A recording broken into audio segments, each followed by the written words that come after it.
Most LSAT advice just flat out sucks. Everybody tells you to just do more practice tests, like somehow volume alone is going to fix everything. That's like trying to get stronger by taking more fitness assessments. Hey, I'm not improving at the gym. Maybe I should just keep stepping on the scale. The thing is, the LSAT is not a test of memorization, it's a test of skill. And skill doesn't improve just because you try harder. Skills improve because you practice the right things in the right order with the right feedback. Back when I started studying, I was scoring in the low 150s. I studied for hours every single day. I took test after test, thinking that working harder would somehow automatically lead to improvement. It didn't. But once I stopped treating the LSAT like a college class and started treating it like a sport, everything changed. And my score shot up to a 175 on my official test day. And these same concepts helped my student JT go from 158 to 172 and get into Yale Law. These same concepts helped Miranda go from 159 to 167 on a retake without spending thousands of dollars on a course. And they helped my student Amy go from choking at a 165 to calmly crushing a 176. So let's talk about the four concepts that actually work. The first is stop doing practice tests. Instead, start building your foundation because practice tests don't make you better, they just measure where you are right now. If all you do is take test after test, you're like a chef who keeps tasting soup but never adds seasoning. It's just salty disappointment over and over. You've got to build the skill first, then measure. Here's how you do it. First, you want to ID your weakest section or question type.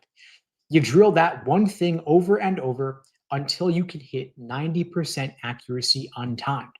Only after that, start adding timing, first in drills, then in sections, then in full tests.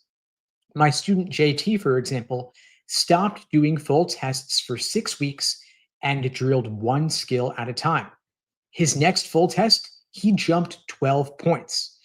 My student Leah kept taking test after test and stayed stuck in the low 160s. But once she switched to isolated skill drills, she finally broke into the 170s. The biggest mistakes people make? Mixing too many skills at once and timing themselves too early. Think of it like learning to play the piano. You don't play the whole concerto when you can't even nail a single scale.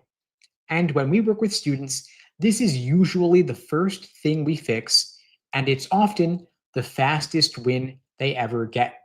And by the way, if you're looking for support to get your LSAT breakthrough, I'm offering free one-on-one LSAT tutoring lessons to everybody out there watching this video right now. You can get your free lesson at unpluggedprep.com/start or take a photo of the QR code up there in the corner.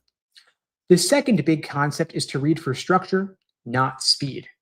Most people treat LSAT reading comp like a race. They think if they read faster, they're going to have more time for questions.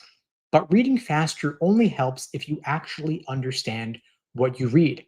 If you rush through and forget everything, congratulations, you now get to waste double the time rereading. The trick is to read for structure, not speed.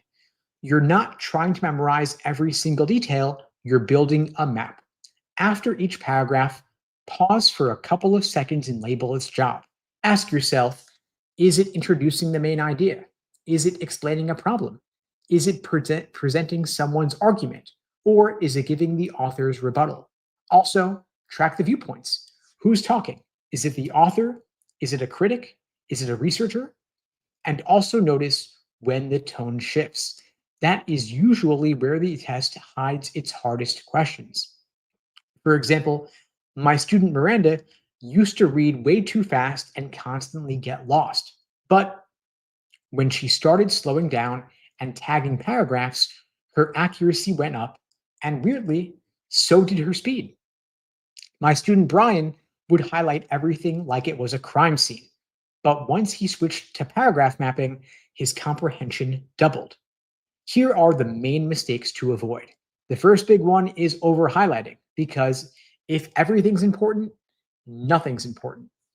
The second is rushing your first read because every second you save, you lose 3 rereading later. So slow down and build the map. Once you can see the structure, reading comp turns into an open book test. The third big concept is to train your brain for test day pressure. On test day, your brain is a drama queen. You sit down, you open your first section, and suddenly you forget what words even mean. Your heart's racing, your palms are sweaty, and you're trying to remember why you ever thought law school was a good idea. That's why you've got to train under pressure before test day. First, I want you to simulate test day conditions. Sit in a quiet room, same materials, same timing, and no distractions. Use reset rituals. Between questions, one deep breath. And tell yourself the next one's a fresh start. It works. And finally, practice with the clock hidden. If you're obsessed with the timer, train without it until the last few minutes of the section. My student Amy could hit 177 in practice, but she would freeze on her practice tests. But after 2 months of pressure simulations, she scored a 176 on her official LSAT. My student Marco used to check the time every 30 seconds, but once we finally hid the timer until the final 5 minutes, his pacing and accuracy both improved. The biggest mistakes? Only practicing in perfect conditions and ignoring mindset completely. You don't rise to the occasion on test day, you fall back on your training. And if your training includes pressure, you'll show up calm yet confident when it counts. And the fourth big concept is to review the right way. Most students review like they're scrolling through Yelp. They see what went wrong, they shrug, and they move on. But real review means diagnosing your mistakes. You want to explain your reasoning before looking at the answer. Then you want to diagnose the error. Was it a misread, a logic gap, a trap answer? And finally, resolve the question untimed until it feels easy.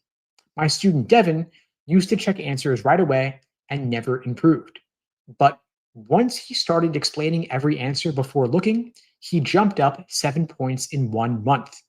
My student Hannah went full data nerd. She would track every mistake by type, then drill just those patterns. She went from 164 to 171 without adding more study time. The biggest traps here are checking answers too soon and skipping the resolve step. The real growth happens after your test, not during it. Every wrong answer is an opportunity to learn something new. So here's how to put all of this together. First, build the foundation one skill at a time. Then layer in structured reading. Third, add pressure training so your skills show up under stress. And finally, review deeply every single day. Each piece supports the next. The foundation makes structure easier, and structure makes pressure training smoother, and pressure training makes test day predictable, and deep review ties it all together.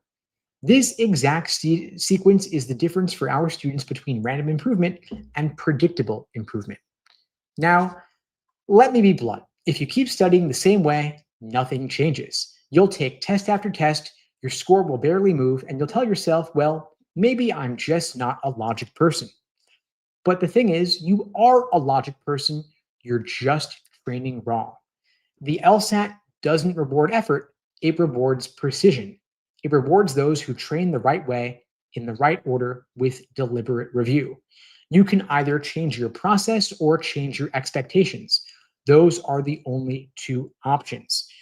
You can keep doing what everyone else does, random tests, shallow review, and frustration, or you can prep like the top 1%. And if you want help mapping this out for your situation, you can book your free LSAT tutoring lesson with me in the link below in the description, unpluggedprep.com/start, or take a photo of the QR code up there in the corner. This is the same framework that helped our students go from being stuck in the 150s to top 1% scorers and getting them into schools like Harvard, Yale, and Stanford. It works if you work it.